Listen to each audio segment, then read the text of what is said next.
Yes, people, what's happening? Welcome back to the channel and welcome to another match reaction. First things first, guys, make sure you smash the like, subscribe if you're new around here, and as always, leave your thoughts in the comments below. And last night, Chelsea concluded their tour of the US with a 2-1 defeat to Real Madrid, meaning it's just one win out of 5 pre-season games, 12 goals conceded. And yeah, when you hear it like that, not the best, but there were some positives to take. I don't think the game last night was particularly poor. Defensively, we were an absolute shambles. Going forward, though, we created a number of decent opportunities and we looked all right. We're just not clinical in the final third, which is what we've been saying for a number of years now about this team. But let's dive into the starting lineup for this game. Then there were 5 changes from the previous game against Manchester City. Reece James starting once again. We had Jorgensen coming into the side.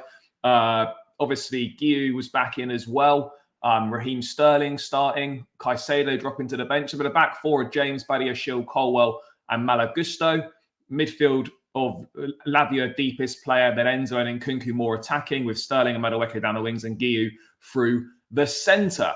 So yeah, obviously I maybe was expecting Reece James to not be used in one of these games because obviously he's banned for the first 3, but the rest of the team can't really have too many complaints about it. And do you know what? The first half was a strange one, guys. It was a strange half because, you know, on the ball we looked quite good. You know, we created a number of opportunities, but off the ball we look an absolute disaster. We look shambolic defensively. Why are we playing such a high line? Madrid were just exploiting it with their quick, direct running. James had a tough first, 20, 25 minutes, but got himself back together. But why are we playing so high defensively? I cannot get my head around it. Cannot get my head around it at all. What is going on defensively? Maresca saying after the game that, it's a problem that he's been trying to work on since day one, this high line, apparently a problem from last season. I'm like, geezer, we didn't really play much of a high line last season. What are you talking about? Why are we playing so high up the pitch? I don't get it. In our last 6 league games last season, we conceded 6 goals. We've conceded 12 in 5 at this point in time, going 4-0 down in 2 of those games. I don't think we played with a high line very much last season at all. We'd be very pragmatic in games where we knew we were going to be second best, against Arsenal's and Man City's and whatnot. But I don't see us doing that this season. I really don't. But what is going on defensively, though? It's the same types of goals being conceded all the time. And once again, as I've mentioned before, defensive vulnerability. As soon as we go a goal down, within the next 10-minute spell, we concede again. And that is exactly what happened. Exactly what happened this time yet again. It's so frustrating. Why are we looking so shambolic defensively? We're so easy to get through. What has happened to Benoit Badiashile, by the way? Was the injury really that bad? He looks absolutely woeful. Both him and Levi Colwell, really lazy defending, particularly for that for the first goal. So lazy. It's concerning at how easy teams are getting. Was exposed on a number of occasions. It was just one ball in behind and bang, they were through every single time. If Man City are looking at this, that's going to be part of their preparations. They're going to be licking their lips at this. We saw last season with Spurs and Postecoglou. Whenever a ball went over the top, Spurs really struggled. And that's clearly looking like it's going to be an issue for us as well. A ball over the top, and we're seemingly completely fucked. What's going on there? What is going on there? Really disappointing. But then on the flip side, there were some positives. On the ball, we looked good. We created a number of opportunities going forward. It probably should have been a draw, really. Nkunku had an opening. He looked sharp.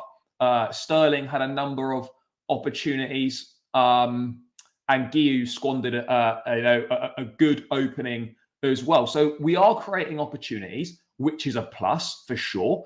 But the same issues are there as have been there last season and for the last couple of seasons.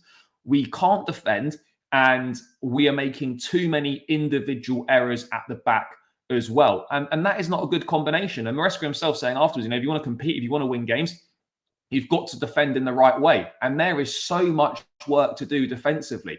And I'm not really sure what's going wrong, because we've got, by all accounts, a lot of Chelsea fans will agree, we have got good defensive players as individuals. As soon as we put them together in a unit, it's like they've never defended in their lives before. I can't make sense of it. We considered a club record amount of goals last season, and on the evidence so far of 5 games of this tour, it looks like our defense hasn't improved one single bit. But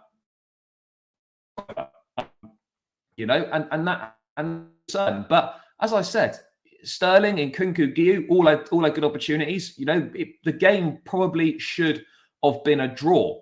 I don't know. I think you could see that it's night and day when you compare the end product you were getting from the likes of Vinicius Junior, Brahim Diaz, Rodrigo, when you compare that to your Sterlings, your Maduekes, your Mudriks from us, it's night and day what you're getting in terms of end product. So that's where we massively need to improve. I would say, having said I'm not sure we need a new winger, I think we need someone new on that left-hand side, and we need another option to Madueke on the right. We need another winger to come in, because Sterling and Mudryk are just not cutting the mustard at the moment. They're not doing the job.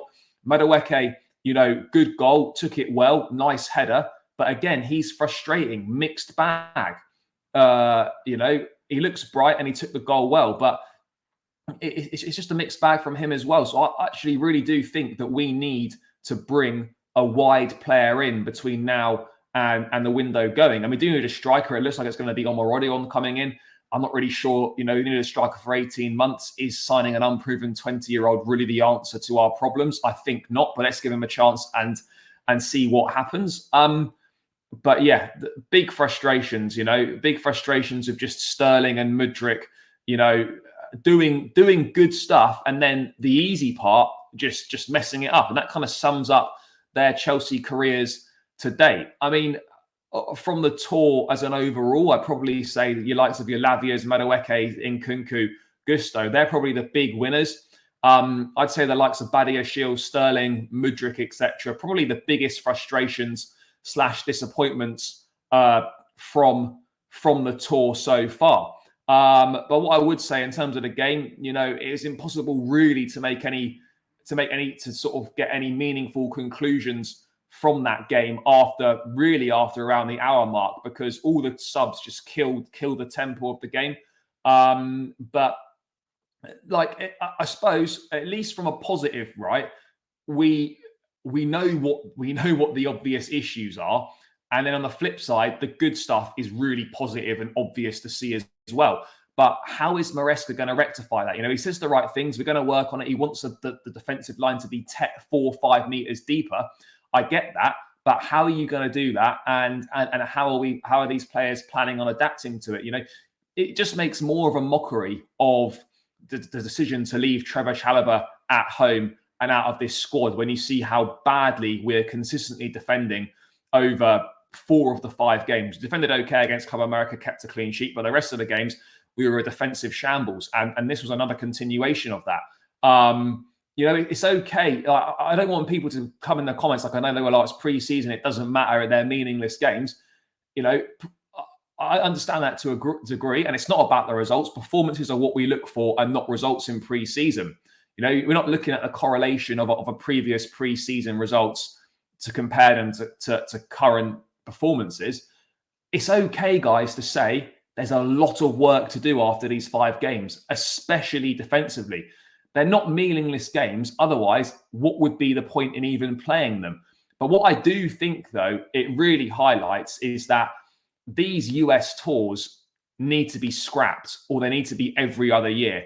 There's too many games, too many flights, too much traveling in a short space of time. Not enough time to work on anything in between the games. Maresca himself saying that the real pre-season was really the 2 weeks at Cobham before they left, and it'll be the 10 days we have there when we get back.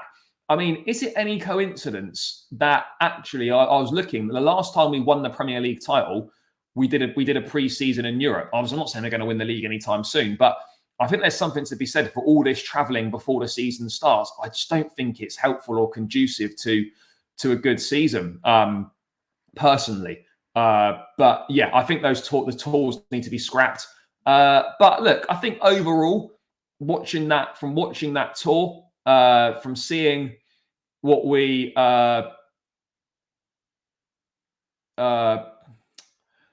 see in these games, a lot of work to be done. You can see how Maresca wants to play. You can see the identity. He's not going to shift away from that. He's going to throw the players in at the deep end, and whatever the teething problems are going to be the teething problems, and we have to play through them and learn from them. But I was a little bit concerned about his comments after the game, obviously talking about the problems defensively. I get that.